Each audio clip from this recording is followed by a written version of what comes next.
British exploitation and resistance എന്ന അധ്യായത്തിലെ രണ്ടാമത്തെ വീഡിയോ ആണിത്. What is commercialization of agriculture? എന്താണ് കാർഷിക വാണിജ്യവൽക്കരണം? Explain the British policies and commercialization of agriculture. British നയങ്ങളും കാർഷിക വാണിജ്യവൽക്കരണവും വിശദീകരിക്കുക. Commercialization of agriculture is mainly a process of production of cash crops. അപ്പോൾ എന്താണ് കാർഷിക വാണിജ്യവൽക്കരണം? പ്രധാനമായും നാണ്യവിളകളുടെ ഉൽപ്പാദന പ്രക്രിയയാണ് കാർഷിക വാണിജ്യവൽക്കരണം എന്നറിയപ്പെടുന്നത്. Reasons of commercialisation of agriculture. എന്തൊക്കെ കൊണ്ടാണ് നമ്മുടെ കാർഷിക മേഖലയിൽ വാണിജ്യവൽക്കരണം ഉണ്ടായത്? 1. To meet high rate of tax in the form of cash, farmers cultivated the crops that had higher market price. കർഷകർക്ക് നികുതി പണമായി നൽകണം എന്നുള്ളതുകൊണ്ട് ഉയർന്ന കമ്പോള വില ലഭ്യമാകുന്ന വിളകൾ കൃഷി ചെയ്തു. 2. During the British rule they were compelled to cultivate crops according to the market needs. British ഭരണകാലത്ത് കർഷകർ വിപണി ലക്ഷ്യമാക്കി കൃഷി ചെയ്യാൻ നിർബന്ധിതരായി. Identify the major crops that were widely cultivated in the British period. Crops region: indigo Bengal Bihar, cotton Maharashtra Punjab, sugar cane Uttar Pradesh, tea Assam Kerala, jute Bengal, wheat Punjab. British ഭരണകാലത്ത് വ്യാപകമായി കൃഷി ചെയ്തിരുന്ന വിളകൾ ഏതെല്ലാം? നീലം ബംഗാൾ ബീഹാർ, പരുത്തി മഹാരാഷ്ട്ര പഞ്ചാബ്, കരിമ്പ് ഉത്തർപ്രദേശ്, തേയില ആസാം കേരളം, ചണം ബംഗാൾ, ഗോതമ്പ് Punjab. Explain the IndiGo revolt. അപ്പോൾ എന്താണ് നീലം കലാപം? അപ്പോൾ ഈ നീലം കലാപത്തിൽ നമ്മൾ ആദ്യമായി പറയാൻ പോകുന്നത് അതിൻ്റെ സർക്കംസ്റ്റാൻസസ്, അതിനെ എങ്ങനെയാണത് ഉണ്ടായത്, അതിൻ്റെ കാരണങ്ങൾ എന്തൊക്കെയായിരുന്നു.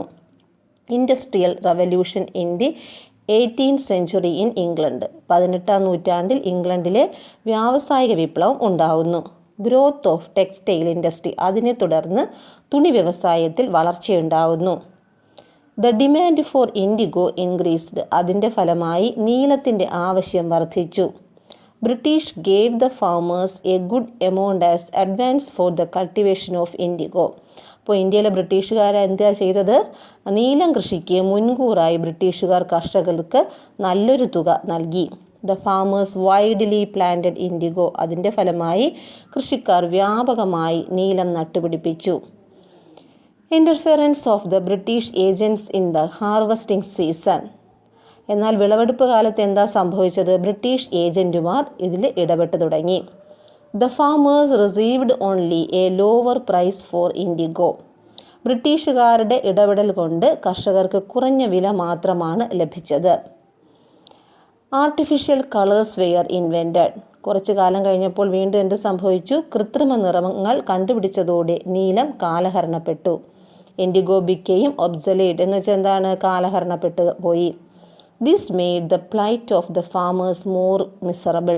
ഇത് കർഷകരുടെ അവസ്ഥ കൂടുതൽ ദയനീയമാക്കി മാറ്റി. അടുത്ത നമുക്ക് നോക്കേണ്ടത് കോഴ്സ് ഓഫ് ദ റിവോൾട്ട്. എന്തായിരുന്നു വിപ്ലവത്തിൻ്റെ ഗതി? In 1859 the farmers of Bengal organized themselves. 1859 ബംഗാളിലെ കർഷകർ സ്വയം സംഘടിച്ചു.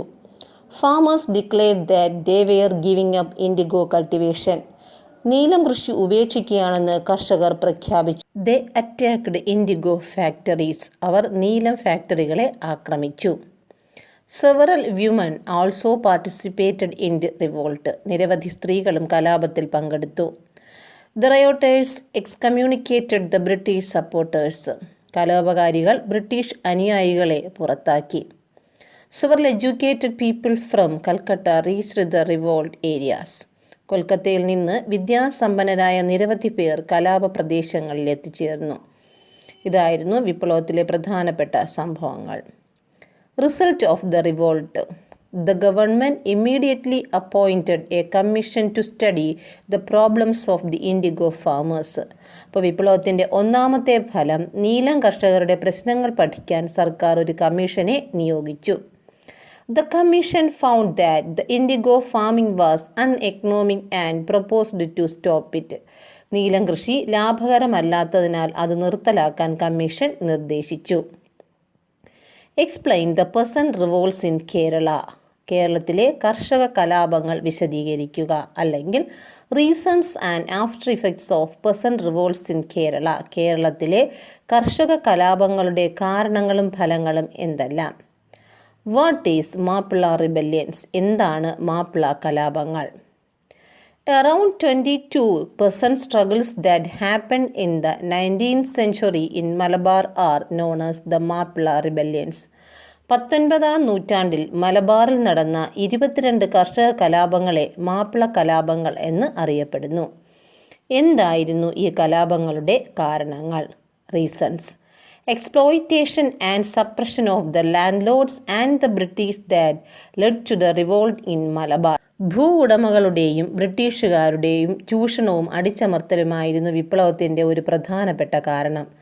രണ്ടാമത്തെ കാരണം the atrocities of the landlords including eviction of tenants. കുടിയാന്മാരെ കുടിയൊഴിപ്പിക്കൽ ഉൾപ്പെടെയുള്ള ഭൂ ഉടമകളുടെ അതിക്രമങ്ങളായിരുന്നു മറ്റൊരു കാരണം. ഈ വിപ്ലവത്തിൻ്റെ പ്രധാനപ്പെട്ട ഫലങ്ങൾ എന്തായിരുന്നു? ഒന്ന്, to suppress these revolts, the British raised a special armed police battalion named Malabar Special Police (MSP). ഈ കലാപങ്ങളെ അടിച്ചമർത്താൻ ബ്രിട്ടീഷുകാർ മലബാർ സ്പെഷ്യൽ പോലീസ് എന്ന പ്രത്യേക സായുധ പോലീസ് ബറ്റാലിയന് രൂപം നൽകി. To enquire about the frequent revolts, the British government appointed William Logan Commission. കലാപങ്ങളെക്കുറിച്ച് അന്വേഷിക്കാൻ British സർക്കാർ വില്യം ലോഗൻ കമ്മീഷനെ നിയമിച്ചു. The commission pointed out that the cause of the struggle was the unfair land revenue system of the British. ബ്രിട്ടീഷുകാരുടെ തെറ്റായ നികുതി നയമാണ് സമരത്തിന് കാരണമെന്ന് കമ്മീഷൻ ചൂണ്ടിക്കാട്ടി. Who is known as Mappilas? Muslims in Malabar are known as Mappilas. ആരെയാണ് മാപ്പിളമാർ എന്നറിയപ്പെടുന്നത്? മലബാറിലെ മുസ്ലിങ്ങളെയാണ് മാപ്പിളമാർ എന്ന് അറിയപ്പെടുന്നത്. Explain the tribal revolts in India. ഇന്ത്യയിലെ ഗോത്ര കലാപങ്ങളെക്കുറിച്ച് വിശദീകരിക്കുക. ഒന്നാമത്തെ കലാപം Santhals revolt. How did the British rule make the Santhals life miserable? Examine. Santhal കലാപമാണ് ഒന്നാമത്തത്. ബ്രിട്ടീഷ് ഭരണം എങ്ങനെയാണ് സാന്താളിൻ്റെ ജീവിതം ദുസ്സഹമാക്കിയത് പരിശോധിക്കുക. എന്തൊക്കെയായിരുന്നു കാരണങ്ങൾ? Reasons: the forest acts imposed by the British. ബ്രിട്ടീഷുകാർ ചുമത്തിയ വന നിയമങ്ങൾ. 2. The British prohibited the tribes to enter forest. ഗോത്രവർഗക്കാർ വനത്തിലേക്ക് പ്രവേശിക്കുന്നത് ബ്രിട്ടീഷുകാർ വിലക്കി. The British levied tax at higher rates on the forest produce collected by the tribes. ഗോത്രവർഗക്കാർ ശേഖരിക്കുന്ന വനവിഭവങ്ങൾക്ക് ബ്രിട്ടീഷുകാർ ഉയർന്ന നിരക്കിൽ നികുതി ചുമത്തി. ഇതൊക്കെയായിരുന്നു സാന്താൾ കലാപത്തിൻ്റെ പ്രധാനപ്പെട്ട കാരണങ്ങൾ. രണ്ടാമത്തെ കലാപം കുറിച്യ റിവോൾട്ട്. കുറിച്യ കലാപം. എന്തൊക്കെയായിരുന്നു ഇതിൻ്റെ കാരണങ്ങൾ? Imposition of excessive tax by the British. ബ്രിട്ടീഷുകാർ അമിത നികുതി ചുമത്തി. Compulsion for paying tax in cash. നികുതി പൂർണ്ണമായി പണമായി അടയ്ക്കാനുള്ള നിർബന്ധം. Seizing of agriculture land for non payment of tax. നികുതി അടയ്ക്കാത്തതിന് കൃഷിഭൂമി പിടിച്ചെടുക്കൽ. ഇതായിരുന്നു കുറിച്യ കലാപത്തിൻ്റെ പ്രധാനപ്പെട്ട കാരണങ്ങൾ. Course of the revolt. എന്തായിരുന്നു കലാപത്തിൻ്റെ ഗതി? The revolt was led by the Kurichya leader Ramanambi. അപ്പോൾ കലാപത്തിൻ്റെ നേതാവ് കുറിച്യ നേതാവായ രാമനമ്പിയാണ് ഈ കലാപത്തിന് നേതൃത്വം നൽകിയത്. The British government suppressed the struggle and killed Ramanambi. British സർക്കാർ സമരം അടിച്ചമർത്തുകയും രാമനമ്പിയെ വധിക്കുകയും ചെയ്തു. Other important tribal revolts in India. Paharia revolt or Paharia rebellion, Bhil rebellion, Kol rebellion, Munda rebellion, Khasi rebellion.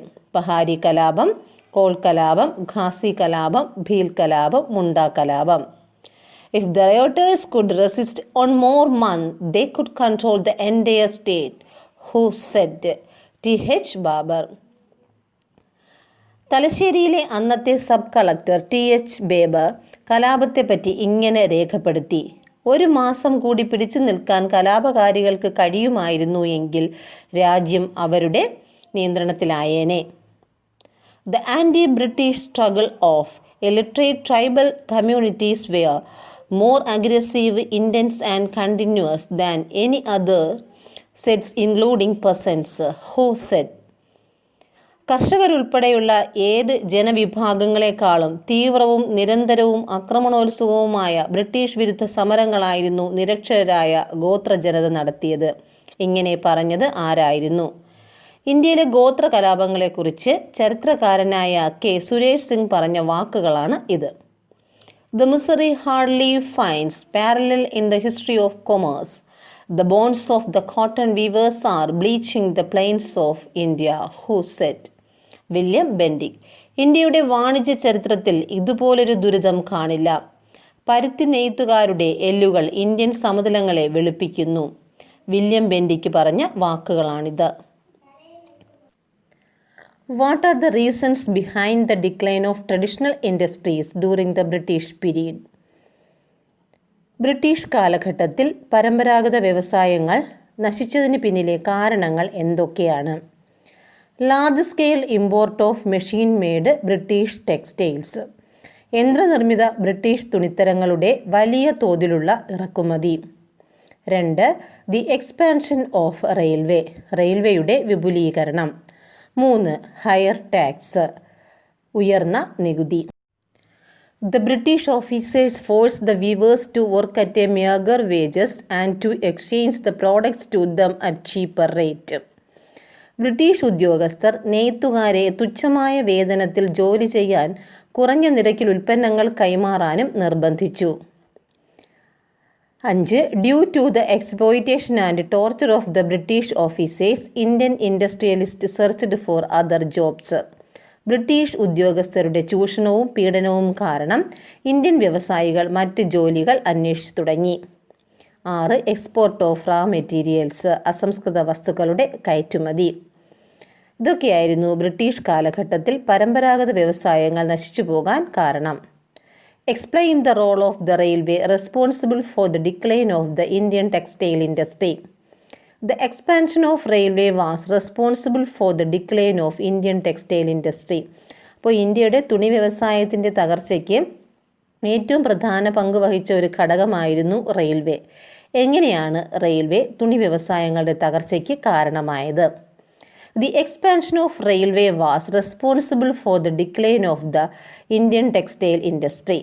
റെയിൽവേയുടെ വ്യാപനമാണ് ഇന്ത്യൻ തുണി വ്യവസായത്തിൻ്റെ തകർച്ചയ്ക്ക് കാരണമായത്.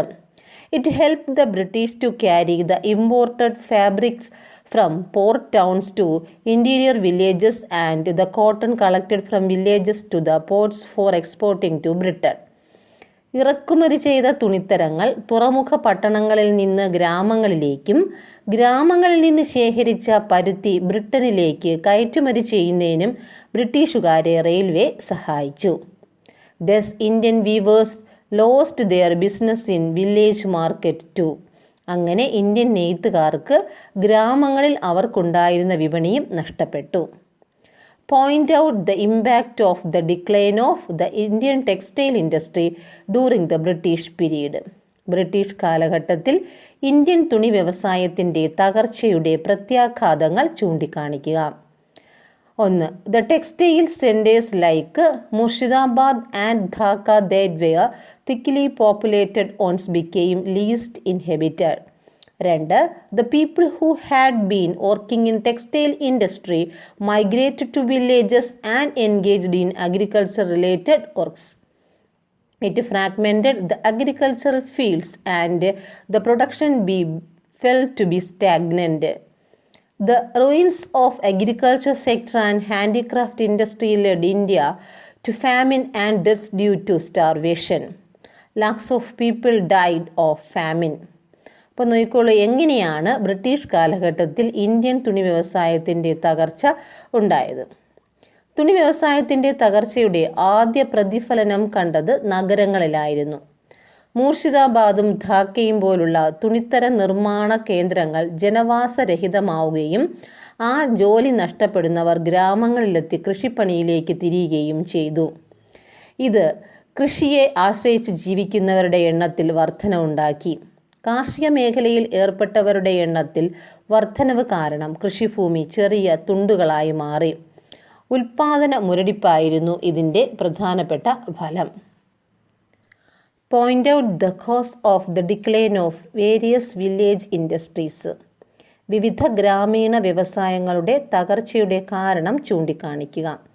വില്ലേജ് ഇൻഡസ്ട്രീസ്, ഗ്രാമീണ വ്യവസായങ്ങൾ, തകർച്ചയുടെ കാരണം, കോസ് ഓഫ് ഡിക്ലൈൻ. പോട്ടറി, മൺപാത്ര നിർമ്മാണം. Import of aluminium vessels. അപ്പോൾ മൺപാത്ര നിർമ്മാണം നശിക്കാനിടയാക്കിയത് അലുമിനിയം പാത്രങ്ങൾ ഇറക്കുമതി ചെയ്തതാണ്. ടാനിങ് എന്താണ്? തുകൽപ്പണി. Export of raw leather to Europe. അസംസ്കൃത വസ്തുവായ തുകലിൻ്റെ യൂറോപ്പിലേക്കുള്ള കയറ്റുമതിയാണ് ആ വ്യവസായം തകരാൻ ഇടയായത്. കാർപ്പൻട്രി മരപ്പണി. Use of machine made of metals. ലോഹ നിർമ്മിത യന്ത്രങ്ങളുടെ ഉപയോഗമാണ് മരപ്പണി തകരാൻ ഇടയായത്. Explain the advent of modern industries and the plight of the workers. ആധുനിക വ്യവസായങ്ങളുടെ വരവും തൊഴിലാളികളുടെ അവസ്ഥയും വിശദീകരിക്കുക. പ്രൊലോങ്ഡ് വർക്കിംഗ് അവേഴ്സ്, മണിക്കൂറുകളോളം നീണ്ട ജോലി സമയം. മേഗർ വേജസ്, കുറഞ്ഞ കൂലി. അൺഹെൽത്തി അക്കോമഡേഷൻ, അനാരോഗ്യകരമായ താമസ സൗകര്യങ്ങൾ. Give the name of two workers' agitations against the British exploitation. ഏതൊക്കെയാണ് ബ്രിട്ടീഷുകാരുടെ ഭരണകാലത്ത് അല്ലെങ്കിൽ ബ്രിട്ടീഷുകാരുടെ ചൂഷണത്തിനെതിരെ നടന്ന 2 തൊഴിലാളി പ്രക്ഷോഭങ്ങൾ? Great Bombay textile strike and Calcutta jute mill strike. ബോംബെ തുണിമിൽ തൊഴിലാളികളുടെ സമരവും കൽക്കട്ടയിലെ ചണമിൽ തൊഴിലാളികളുടെ സമരവും. Discuss the first war of Indian independence 1857. 1857 ഒന്നാം സ്വാതന്ത്ര്യ സമരത്തെക്കുറിച്ച് ചർച്ച ചെയ്യുക. India's first war of independence was otherwise known as sepoy mutiny.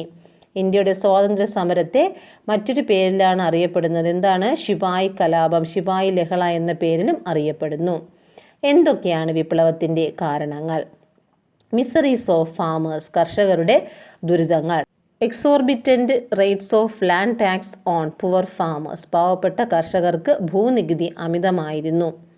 Indian peasants were forced to grow commercial crops instead of food crops which led to serious famine. ഭക്ഷ്യവിളകൾക്ക് പകരം വാണിജ്യ വിളകൾ കൃഷി ചെയ്യാൻ ഇന്ത്യൻ കർഷകർ നിർബന്ധിതരായത് കടുത്ത ക്ഷാമത്തിലേക്ക് നയിച്ചു. 2. പോവർട്ടി ഓഫ് ദ ക്രാഫ്റ്റ്മാൻ, കരകൗശല തൊഴിലാളികളുടെ ദാരിദ്ര്യം. The artisans were forced to sell their goods to the British on prices set by the latter. കരകൗശല തൊഴിലാളികൾ തങ്ങളുടെ സാധനങ്ങൾ ബ്രിട്ടീഷുകാർ നിശ്ചയിച്ച വിലയ്ക്ക് വിൽക്കാൻ നിർബന്ധിതരായി. The British policy discouraged Indian handicraft and promoted British goods, causing the destruction of traditional handicraft industry. British നയം ഇന്ത്യൻ കരകൗശലത്തെ നിരുത്സാഹപ്പെടുത്തുകയും ബ്രിട്ടീഷ് ചരക്കുകൾ പ്രോത്സാഹിപ്പിക്കുകയും ചെയ്തു. ഇത് പരമ്പരാഗത കരകൗശല വ്യവസായത്തിൻ്റെ നാശത്തിന് കാരണമാവുകയും ചെയ്തു. ഡിസാറ്റിസ്ഫാക്ഷൻ ഓഫ് കിങ്സ്, രാജാക്കന്മാരുടെ അതൃപ്തി. In addition to the doctrine of lapse, the princely states were convicted of inefficient rule and were annexed by the British. This made the kings to lead the rebellion. British ഭരണം രാജാക്കന്മാരെയും പ്രതികൂലമായി ബാധിച്ചിരുന്നു. ദത്തവകാശ നിരോധന നിയമത്തിനു പുറമെ ദുർഭരണക്കുറ്റം ആരോപിച്ചും ബ്രിട്ടീഷുകാർ നാട്ടുരാജ്യങ്ങളെ പിടിച്ചടക്കി. ഇത് രാജാക്കന്മാരെ കലാപം നയിക്കാൻ പ്രേരിപ്പിച്ചു. 4ാമത്തെ കാരണം miseries of the sepoys. Poor salary and abuse by the British officers were the major reasons for their resentment. തുച്ഛമായ ശമ്പളവും ബ്രിട്ടീഷ് ഉദ്യോഗസ്ഥന്മാരിൽ നിന്ന് നേരിട്ട അവഹേളനവുമായിരുന്നു ശിപായിമാരുടെ അസംതൃപ്തിക്ക് കാരണം. ഇമ്മീഡിയറ്റ് കോസ്, എന്താണ് വിപ്ലവം പെട്ടെന്ന് പൊട്ടിപ്പുറപ്പെടാനുണ്ടായ കാരണം? The rumor that the cartridge in the newly supplied Enfield rifles were greased with the fat of cows and pigs provoked them. അപ്പോൾ എന്താണ് ഈ ശിപായിമാരെ പ്രകോപിതരാക്കിയതെന്ന് നോക്കാം. ശിപായിമാരുടെ അസംതൃപ്തിക്കുള്ള കാരണം സൈനികർക്ക് പുതിയതായി നൽകിയ എൻഫീൽഡ് തോക്കുകളിൽ ഉപയോഗിക്കുന്ന തിരകളിൽ പശുവിൻ്റെയും പന്നിയുടെയും കൊഴുപ്പാണ് ഉപയോഗിക്കുന്നതെന്ന പ്രചാരണം ഇന്ത്യൻ സോൾജേഴ്സിന്, ഇന്ത്യൻ പട്ടാളക്കാരെ പ്രകോപിപ്പിച്ചു. The soldiers who were unwilling to use the new cartridges were punished by the officers. In Barakpur in Bengal, Mangal Pandey, an Indian soldier, shot at a British officer who forced him to use the new cartridge. He was arrested and hanged to death. ഹിന്ദുക്കളും മുസ്ലിങ്ങളുമായ സൈനികരുടെ മതവികാരത്തെ വ്രണപ്പെടുത്തുന്നതായിരുന്നു ഇത്. പുതിയ തിരകൾ ഉപയോഗിക്കാൻ വിസമ്മതിച്ച ശിപായിമാരെ British മേധാവികൾ ശിക്ഷിച്ചു. ബംഗാളിലെ ബാരക്പൂരിൽ മംഗൽ പാണ്ഡെ എന്ന സൈനികൻ പുതിയ തിര ഉപയോഗിക്കാൻ നിർബന്ധിച്ച ബ്രിട്ടീഷ് ഉദ്യോഗസ്ഥന് നേരെ വെടിയുതിർത്തു. തുടർന്ന് അറസ്റ്റിലായ മംഗൽ പാണ്ഡെയെ വിചാരണ ചെയ്ത് തൂക്കിക്കൊന്നു. അപ്പോൾ ഇതായിരുന്നു വിപ്ലവം പൊട്ടിപ്പുറപ്പെടാനുണ്ടായ പെട്ടെന്നുണ്ടായ കാരണം. ഇനി എന്തായിരുന്നു വിപ്ലവത്തിൻ്റെ ഗതി? Course of the revolt. The revolt began on May 10, 1857 at Meerut as Shiboi Mutiny. 1857 May 10 മീററ്റിൽ ശിപായി ലഹള ആരംഭിച്ചു. Along with the kings and the Shibois, common people also took part in the revolt. രാജാക്കന്മാരും ശിപായിമാരും ഒപ്പം സാധാരണക്കാരും കലാപത്തിൽ പങ്കെടുത്തു. They attacked the British and money lenders and set fire to their account books, deeds and documents of transaction. അവരെന്താ ചെയ്തത്? അവർ ബ്രിട്ടീഷുകാരെയും പണമിടപാടുകാരെയും ആക്രമിക്കുകയും അവരുടെ പണമിടപാടുകളുടെ രേഖയും കണക്ക് പുസ്തകങ്ങളും തീയിടുകയും ചെയ്തു. Out of 1.5 lakhs of people who were killed in the riots at Awadh, a princely states, 1 lakh were the common people. നാട്ടുരാജ്യമായ അവധിലെ കലാപത്തിൽ കൊല്ലപ്പെട്ട 1.5 ലക്ഷം പേരിൽ 1 ലക്ഷം പേർ സാധാരണക്കാരായിരുന്നു. The rioters captured Delhi and declared Bahadur Shah II as the Emperor of India. കലാപകാരികൾ Delhi പിടിച്ചടക്കി ബഹദൂർ ഷാ രണ്ടാമനെ ഇന്ത്യയുടെ ചക്രവർത്തിയായി പ്രഖ്യാപിച്ചു. ഇനി impact of the revolt. വിപ്ലവത്തിൻ്റെ പ്രധാനപ്പെട്ട ഫലങ്ങൾ എന്തായിരുന്നു? Changed dynamics of British rule for ever. ഇന്ത്യയിലെ ഭരണം ഈസ്റ്റ് ഇന്ത്യ കമ്പനിയുടെ കയ്യിൽ നിന്നും എന്നേക്കുമായി മാറ്റി ബ്രിട്ടീഷ് പാർലമെൻറ്റ് ഏറ്റെടുത്തു. Transfer of administration to British crown, abolition of the company rule. 2. The era of annexation and expansion ended. കൂട്ടിച്ചേർക്കലിൻ്റെയും വിപുലീകരണത്തിൻ്റെയും യുഗം അവസാനിച്ചു. The British policy of divide and rule would dominate future even. ഭിന്നിപ്പിച്ചു ഭരിക്കുക എന്ന British നയം ഭാവി സംഭവങ്ങളിൽ ആധിപത്യം സ്ഥാപിച്ചു. Economic exploitation of the British reached its extreme level in the post 1857 phase. 1857 ശേഷമുള്ള ബ്രിട്ടീഷുകാരുടെ സാമ്പത്തിക ചൂഷണം അതിതീവ്രതലത്തിലെത്തി. Important features of the first war of Indian independence 1857. ഒന്നാം സ്വാതന്ത്ര്യ സമരത്തിൻ്റെ പ്രധാന സവിശേഷതകൾ എന്തെല്ലാം? 1. Active participation of the common people like farmers and craftsmen. കൃഷിക്കാരെയും കരകൗശല തൊഴിലാളികളെയും പോലുള്ള സാധാരണക്കാരുടെ സജീവ പങ്കാളിത്തം. 2. ഹിന്ദു മുസ്ലിം യൂണിറ്റി, ഹിന്ദു മുസ്ലിം ഐക്യം. 3. A spirit of cooperation existed among the soldiers, common people and the leaders. സൈനികർ, സാധാരണക്കാർ, നേതാക്കൾ എന്നിവർക്കിടയിലുള്ള സഹകരണ മനോഭാവം. Find out the centres of revolt and leaders. നേതാക്കളും കലാപ കേന്ദ്രങ്ങളും കണ്ടെത്തുക. ഡൽഹി ബഹദൂർ ഷാ സെക്കൻഡ്, ബഹദൂർ ഷാ രണ്ടാമൻ. ഝാൻസി റാണി ലക്ഷ്മിഭായി. ലക്നൗ ബീഗം ഹസ്രത്ത് Mahal. Kanpur Nana Sahib Tantia Tope. Faizabad Maulvi Ahmadullah. Compare nationalism and economic nationalism. Nationalism. Nationalism is the sense of unity among the people of a country, irrespective of caste, creed, religion and region. എന്താണ് ദേശീയത? ജാതി, മതവർഗ, പ്രാദേശിക വ്യത്യാസങ്ങൾക്ക് അതീതമായി ഒരു രാജ്യത്തെ ജനങ്ങൾക്കിടയിൽ നിലനിൽക്കുന്ന ഐക്യബോധമാണ് ദേശീയത. ഇനി എന്താണ് എക്കണോമിക് നാഷണലിസം എന്ന് നോക്കാം. The common people realized that the poverty and exploitation they faced had been the creation of the British. The nationalism grown out of such awareness is termed by some historians as economic nationalism. ദാരിദ്ര്യവും ചൂഷണങ്ങളും ബ്രിട്ടീഷുകാരുടെ സൃഷ്ടിയാണെന്നുള്ള തിരിച്ചറിവ് ജനങ്ങളിൽ British വിരുദ്ധ മനോഭാവം ശക്തമാക്കി. ഇത്തരത്തിൽ വളർന്നു വന്ന ഇന്ത്യൻ ദേശീയതയെ ചില ചരിത്രകാരന്മാർ സാമ്പത്തിക ദേശീയത എന്ന് വിശേഷിപ്പിക്കുന്നു. Write a short note on Indian national Congress. Indian national കോൺഗ്രസിനെ കുറിച്ചൊരു ചെറിയ കുറിപ്പ് തയ്യാറാക്കുക. Indian national Congress was formed in December 1885 in Bombay. 1885 ഡിസംബറിൽ ബോംബെയിൽ ഇന്ത്യൻ നാഷണൽ കോൺഗ്രസ് രൂപീകരിച്ചു. 72 delegates from different parts of India attended it's first session. ഇന്ത്യയുടെ വിവിധ ഭാഗങ്ങളിൽ നിന്നുള്ള 72 പ്രതിനിധികൾ രൂപീകരണ സമ്മേളനത്തിൽ പങ്കെടുത്തു.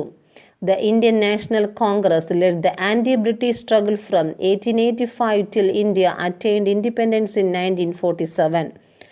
1885 മുതൽ 1947 ഇന്ത്യ സ്വാതന്ത്ര്യം നേടുന്നതുവരെ ഇന്ത്യൻ ദേശീയ കോൺഗ്രസ് ബ്രിട്ടീഷ് വിരുദ്ധ പോരാട്ടത്തിന് നേതൃത്വം നൽകി.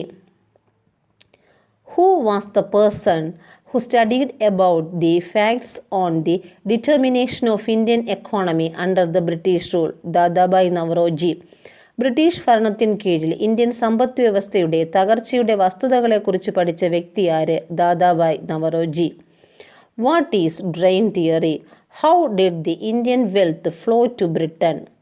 എന്താണ് ചോർച്ചാ സിദ്ധാന്തം? ഇന്ത്യൻ സമ്പത്ത് ബ്രിട്ടനിലേക്ക് ഒഴുകിയത് എങ്ങനെ? The transfer of wealth from India to England for which Indian got no proportionate economic return is called the drain of wealth. The drain of wealth to England was the root cause of poverty and starvation in India. Drain theory was introduced by Dadabhai Naoroji. ഇപ്പോൾ എന്താണ് ചോർച്ചാ സിദ്ധാന്തം എന്ന് നോക്കാം. ആനുപാതികമായ സാമ്പത്തിക വരുമാനം ലഭിക്കാത്ത വിധത്തിൽ ഇന്ത്യയിൽ നിന്ന് ഇംഗ്ലണ്ടിലേക്ക് സ്വത്ത് കൈമാറ്റം ചെയ്യുന്നു എന്നും ഇംഗ്ലണ്ടിലേക്കുള്ള സമ്പത്തിൻ്റെ ഈ ഒഴുക്കാണ് ഇന്ത്യയിലെ ദാരിദ്ര്യത്തിനും പട്ടിണിക്കും മൂല കാരണമെന്ന് വാദിച്ച സിദ്ധാന്തമാണ് ചോർച്ചാ സിദ്ധാന്തം. ദാദാഭായ് നവറോജിയാണ് ചോർച്ചാ സിദ്ധാന്തം അവതരിപ്പിച്ചത്. Ways of Indian wealth flow to Britain. Indian സമ്പത്ത് ബ്രിട്ടനിലേക്ക് ഒഴുകിയ വഴികൾ. 1. Export of Indian raw materials. ഇന്ത്യയിൽ നിന്നുള്ള അസംസ്കൃത വസ്തുക്കളുടെ കയറ്റുമതിയിലൂടെ. 2. Salary and pension to the British officers in India. ഇന്ത്യയിലെ ബ്രിട്ടീഷ് ഉദ്യോഗസ്ഥർക്ക് നൽകുന്ന ശമ്പളവും പെൻഷനിലും കൂടെ. 3. Profit gained through the sale of the British products in India. ഇന്ത്യയിൽ ബ്രിട്ടീഷ് ഉൽപ്പന്നങ്ങൾ വിറ്റഴിക്കുക വഴി അവർക്ക് ലഭിച്ച ലാഭം. 4. Tax from India. ഇന്ത്യയിൽ നിന്ന് പിരിച്ചെടുത്ത നികുതി.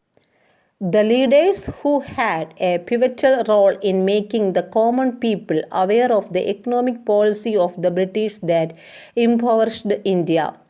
Dadabhai Naoroji, Ramesh Chandra Dutt and Gopalakrishna Gokhale. ഇന്ത്യയെ ദരിദ്രരാക്കിയ ബ്രിട്ടീഷുകാരുടെ സാമ്പത്തിക നയത്തെക്കുറിച്ച് സാധാരണക്കാരെ ബോധവാന്മാരാക്കുന്നതിൽ നിർണായക പങ്ക് വഹിച്ച നേതാക്കൾ ആരെല്ലാം? Dadabhai Naoroji, Ramesh Chandra Dutt, Gopalakrishna Gokhale. Which were the major strategies adopted for the anti-partition movement in Bengal in 1905? 1905 ബംഗാളിലെ വിഭജന വിരുദ്ധ പ്രസ്ഥാനത്തിനായി സ്വീകരിച്ച പ്രധാന തന്ത്രങ്ങൾ ഏതാണ്? Boycott of foreign goods and consumption of indigenous products. വിദേശ വസ്തുക്കളുടെ ബഹിഷ്കരണവും തദ്ദേശീയ ഉൽപ്പന്നങ്ങളുടെ ഉപഭോഗവും. What is Swadeshi movement? What were the results of സ്വദേശി movement? Boycott of the British products and to buy the indigenous produced goods as patriotic duty is known as the swadeshi movement. എന്താണ് സ്വദേശി പ്രസ്ഥാനം? സ്വദേശി പ്രസ്ഥാനത്തിൻ്റെ ഫലങ്ങൾ എന്തെല്ലാമായിരുന്നു? ബ്രിട്ടീഷ് ഉൽപ്പന്നങ്ങൾ ബഹിഷ്കരിക്കുകയും തദ്ദേശീയമായി ഉൽപ്പാദിപ്പിക്കുന്ന സാധനങ്ങൾ ദേശസ്നേഹപരമായ കടമയായി കരുതി വാങ്ങുകയും ചെയ്യുന്നതാണ് സ്വദേശി പ്രസ്ഥാനമെന്ന് അറിയപ്പെട്ടത്. ഇനി എന്തൊക്കെയായിരുന്നു സ്വദേശി പ്രസ്ഥാനത്തിൻ്റെ ഫലങ്ങൾ? Foreign goods were collected and burned publicly. വിദേശ സാധനങ്ങൾ ശേഖരിക്കുകയും പരസ്യമായി കത്തിക്കുകയും ചെയ്തു. A number of textile mills, soap factories, match box companies, national banks and insurance companies were established. നിരവധി ടെക്സ്റ്റൈൽ മില്ലുകൾ, സോപ്പ് ഫാക്ടറികൾ, തീപ്പെട്ടി കമ്പനികൾ, ദേശീയ ബാങ്കുകൾ, ഇൻഷുറൻസ് കമ്പനികൾ എന്നിവ സ്ഥാപിച്ചു. 3. Indian nationalism attained further strength from the swadeshi movement. Swadeshi പ്രസ്ഥാനത്തോടെ ഇന്ത്യൻ ദേശീയത കൂടുതൽ ശക്തി പ്രാപിച്ചു. Point out the features of സ്വദേശി മൂവ്മെൻറ്റ്. സ്വദേശി പ്രസ്ഥാനത്തിൻ്റെ സവിശേഷതകൾ ചൂണ്ടിക്കാണിക്കുക. Boycott of foreign goods. ഒന്നാമത്തെ സവിശേഷത വിദേശ സാധനങ്ങളുടെ ബഹിഷ്കരണം. 2. The extensive use of indigenous products. തദ്ദേശീയ ഉൽപ്പന്നങ്ങളുടെ വ്യാപകമായ ഉപയോഗം. 3. Participation of human labourers and students were another remarkable features of this movement. സ്ത്രീകൾ, തൊഴിലാളികൾ, വിദ്യാർത്ഥികൾ എന്നിവരുടെ പങ്കാളിത്തം. 4. Import of British goods to India steadily went down during this period. British ചരക്കുകളുടെ ഇറക്കുമതിയിലുണ്ടായ ക്രമാതീതമായ കുറവ്. Which were the important industry started as a result of the swadeshi movement during the British period. 1. Bengal chemical store in Bengal, the Tata iron and steel plant in Maharashtra, the swadeshi steam navigation company in Tamil Nadu. British കാലഘട്ടത്തിൽ സ്വദേശി പ്രസ്ഥാനത്തിൻ്റെ ഫലമായി ആരംഭിച്ച പ്രധാനപ്പെട്ട വ്യവസായങ്ങൾ എന്തൊക്കെയാണ്? 1. ബംഗാളിലെ Bengali chemical store, മഹാരാഷ്ട്രയിലെ ടാറ്റ ഇരുമ്പുരുക്ക് കമ്പനി, തമിഴ്നാട്ടിലെ steam navigation company. The steam navigation company in Tamil Nadu. Do you think that the swadeshi movement was a mass movement? Why? Swadeshi പ്രസ്ഥാനം ഒരു ബഹുജന പ്രസ്ഥാനമായിരുന്നെന്ന് നിങ്ങൾ കരുതുന്നുണ്ടോ? എന്തുകൊണ്ട്? യെസ്, അതെ. കാരണം participation of human labourers and students. സ്ത്രീകൾ, തൊഴിലാളികൾ, വിദ്യാർത്ഥികൾ എന്നിവരുടെ പങ്കാളിത്തം.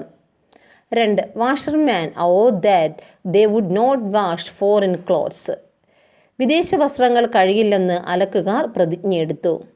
The priests swore that they would not perform rituals and prayers using foreign items. വിദേശ വസ്തുക്കൾ ഉപയോഗിച്ച് പൂജ ചെയ്യില്ലെന്ന് പുരോഹിതന്മാർ പ്രതിജ്ഞ ചെയ്തു. Women boycott foreign bangles and utensils. സ്ത്രീകൾ വിദേശ വളകളും പാത്രങ്ങളും ബഹിഷ്കരിച്ചു. Students quit these schools to take part in the swadeshi movement. Swadeshi പ്രസ്ഥാനത്തിൽ പങ്കെടുക്കുന്നതിനായി വിദ്യാർത്ഥികൾ വിദേശ സ്കൂളുകൾ ഉപേക്ഷിച്ചു. Freedom is my birthright, I shall have it, who said. Balagangadhara Tilak. സ്വാതന്ത്ര്യം എൻ്റെ ജന്മാവകാശമാണ്, ഞാനത് നേടുക തന്നെ ചെയ്യും. ആരാണിത് പറഞ്ഞത്? Balagangadhara Tilak. Who were together known as Lal, Bal, Pal. Balagangadhara Tilak ബാൽ, ലാലാ ലജ്പത് റായ് ലാൽ, ബിപിൻ ചന്ദ്രപാൽ പാൽ. ആരൊക്കെയാണ് ലാൽ, ബാൽ, പാൽ എന്നറിയപ്പെട്ടത്? ബാലഗംഗാധര തിലക് ബാൽ, ലാലാ ലജ്പത് റായ് ലാൽ, ബിപിൻ ചന്ദ്രപാൽ പാൽ. ഇതോടെ ഈ അധ്യായം അവസാനിക്കുന്നു.